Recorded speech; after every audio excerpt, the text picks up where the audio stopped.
Hey friends and family, how's it going? I wanted to make a video while everyone's on lockdown. Wanted to say what up to everyone and hope everyone's doing good. Me and AJ are doing pretty good. So this video is going to just be it's going to show me brewing a batch of beer. Also going to kind of go through and look at all the animals and snakes and stuff. Also share a little bit of bad news about Maraj. But that'll be later on in the video. So yeah, I'll talk to you about that later. So today I'm brewing a batch of COVID Amber Ale. Amber Ale is going to hopefully be about 6% alcohol, I'm thinking. Pretty much just a basic amber brew, but it's going to be brewed during the COVID time, so it's special.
Just starting to break that boil.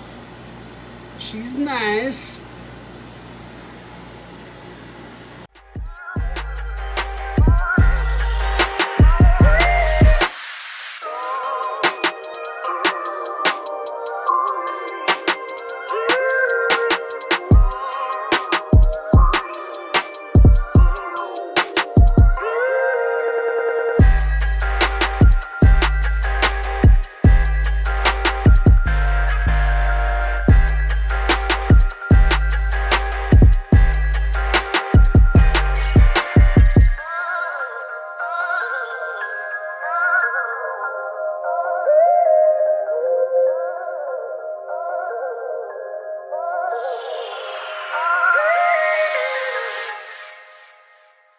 Sup? So what we're doing right now is we're cooling the beer down. Well, actually it's considered wort at this time. Cooling it down, we got to get it down to about 75-80 degrees before we can add the yeast.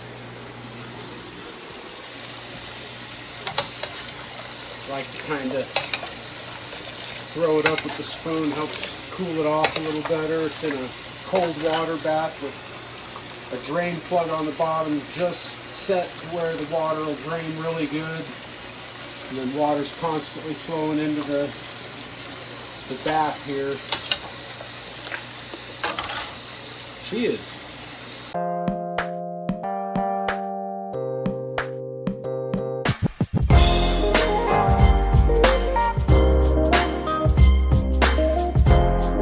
Okay, so I'm fucking ghetto, okay? I get it. I don't have a chiller, I don't have anything to cool my wort down quicker like the fucking fancy fucking brewers got. Sorry. Takes a little longer for me, but it's cheaper.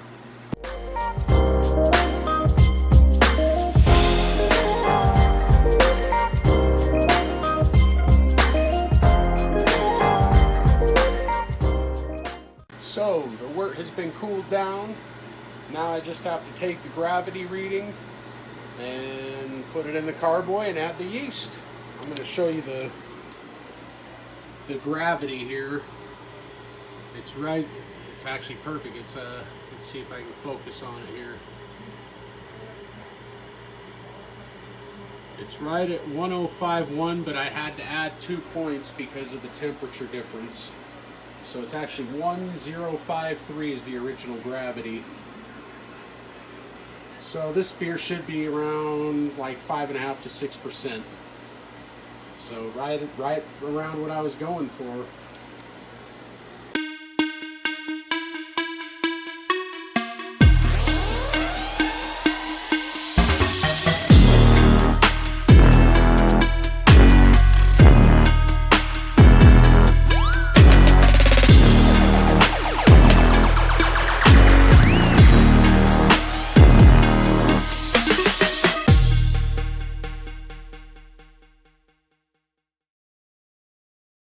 Everyone, so I'm sure you probably don't know, I haven't told really hardly anyone yet.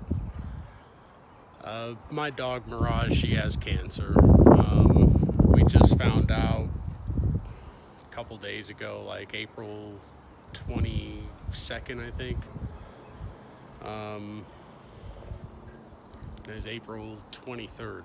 And actually it's not official that she has cancer, but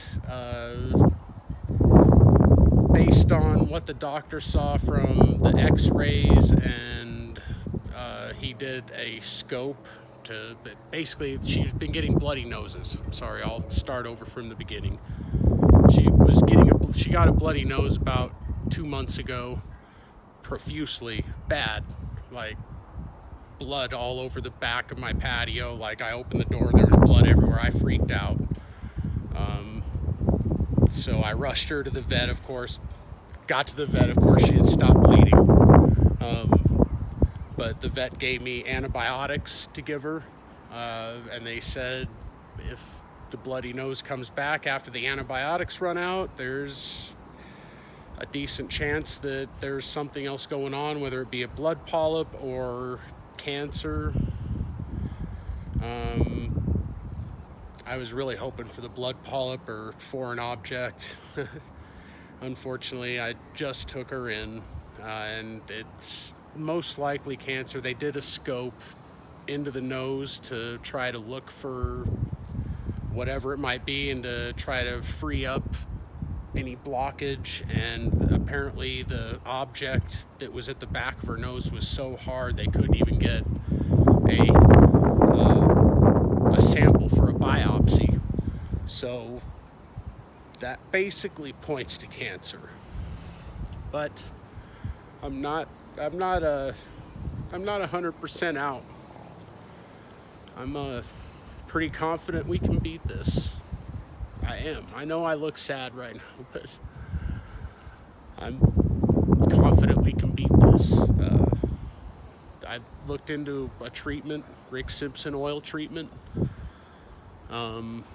So it's gonna take, Rick Simpson oil treatment's basically like chemotherapy, but with weed. So you're flushing the body with THC cells, which kill cancer cells, similar to chemotherapy, but you have to be on it. You have to do it 3 times a day, 60 days treatment. You start out small, you work your way up in the increments, but people have had great success beating their cancer with this. So that's what I'm gonna do. They talked about chemotherapy with the nose, and he was explaining the side effects, and I was like, no, I'm good on that. So we're gonna do this, and we're gonna beat this, aren't we, Maraj? We're gonna beat this, huh, kid? Yeah. Get a high five. I love you so much, girl. We're gonna beat this girl. She doesn't even know. She's acting great. This is day 2 of the Rick Simpson treatment, and she's fine. She's acting like her normal self. Honestly, I've already seen a little less bloody mucus, which is something I was seeing several times a day, and I've only treated her 2 days now on the Rick Simpson, and it's already one bloody mucus, and it seems like it's getting better. So I'm joyful and sad at the same time. Don't mistake the tone of my voice. Love this girl. And we're gonna beat this, aren't we, Maraj? Yeah. How can you even see, Girly? Girly! Girly! What are you doing, Girly? I'm gonna get that box. I'm gonna get that box. She's like, I can't see, though. All you have to do is drop it. It's like, yeah, but this is fun. I got Pete Weber on my head. You fucking weirdo. So what do you say? You guys want to look at some snakes? So this is Tiny Tanisha. Of course, she's not so tiny anymore, but this is actually the first snake I bought. She is a yellow-bellied ball python. These are all ball pythons, by the way. So yeah, she's like way bigger than when I bought her. Now this girl is probably the second snake I believe I bought. She is deep in shed right now. You can kind of see her eyes are glazed over there. And that's also why she looks so pink. Usually she does have kind of a pink hue, but when they go into shed, the lighter snakes really get a pink hue to them. But she is a banana inchi. Okay, so the third snake I'm about to show you is a male, and there's a good chance he's locked up with this female that he's in with, because it's breeding season. We're trying to get eggs. We're going to see, you might witness a copulation here. They're courting. Nope, I don't think there's a lock yet though. But the darker snake was the one I was going to show you. That's Johnny Dangerously. He's a nanny. That's the name of his morph. He's in here with a female Orange Dream Lemon Blast, which is an Orange Dream pastel pinstripe. So trying to get some cool stuff there. This girl here is actually a vanilla cream or a vanilla fire. I'm actually treating her currently for, she has an infected fang on the one side of her mouth. It's looking a lot better now, you can hardly even tell. That's Veronica. She's actually a real sweet snake. They're all really sweet, to be honest, but she's really mellow, real chill. This is Pebbles, and we're pretty sure she's gonna lay eggs for us this year. She is a pastel, inchy, butter are the three morphs that she is, and she's also 50% het for piebald and 50% het for ghost. So there's a 50-50 chance that she's got some recessive traits there. And that's gonna be awesome if she proves out to be both those recessive traits, because we actually have a male that we're trying to prove her out with that is a ghost pied, so we will find out this year if she is heterozygous for those traits. This is my albino genetic stripe. So this is a double recessive mutation here, meaning you need parents with both copies of the gene to be able to get the visual. So that's kind of like that last girl I was telling you about, how we're trying to prove her genetics out. Well, this one is a visual, and if we bred her with that male I was talking about with the last girl, we'll get what's called quad hets, which means that the snakes will have 4 genes, heterozygous genes, and yeah, that's a good thing. That's pretty rare in the snake world, so we're looking forward to that project.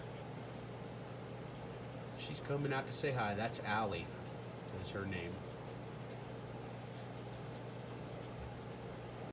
So this beautiful snake is also in shed, unfortunately, but he is a super asphalt. So he's a super form of the gene asphalt, which basically means he has 2 copies of the asphalt gene. So every snake, so when I breed him with a female, every snake that comes out will have at least 1 copy of the asphalt gene. He was the most expensive snake I bought. He was $2,500, but when I show you the next snake, you'll understand. Basically, when I pair him with the next snake that I'm about to show you, the only thing we can get out of the pairing will be $1,000 snakes, and they usually have anywhere between 4 and 12 eggs generally, so I will pretty much pay for this guy and the other snake I'm about to show you, and then some, with one clutch of eggs. So this girl is Susie Pie, and she is a killer ivory. So killer means super pastel, which is two copies of the pastel gene, and then ivory is a super yellow-belly, so 2 copies of the yellow-belly gene. And if you remember, the first girl I showed you, that's a yellow-belly. So you breed 2 yellow-bellies together, you get a white snake. Isn't that crazy? The pastel doesn't really have much influence except for brightening the white, because usually the ivories have more yellow, a little more yellow tinges in them, and the super pastel just pretty much wipes all that out, and it's a pretty bright white snake we got. But pairing her with that last snake, we will get nothing but pastel freeways, which will be worth about $1,000 a piece, and they've held their value now for several years, so I'm looking forward to that.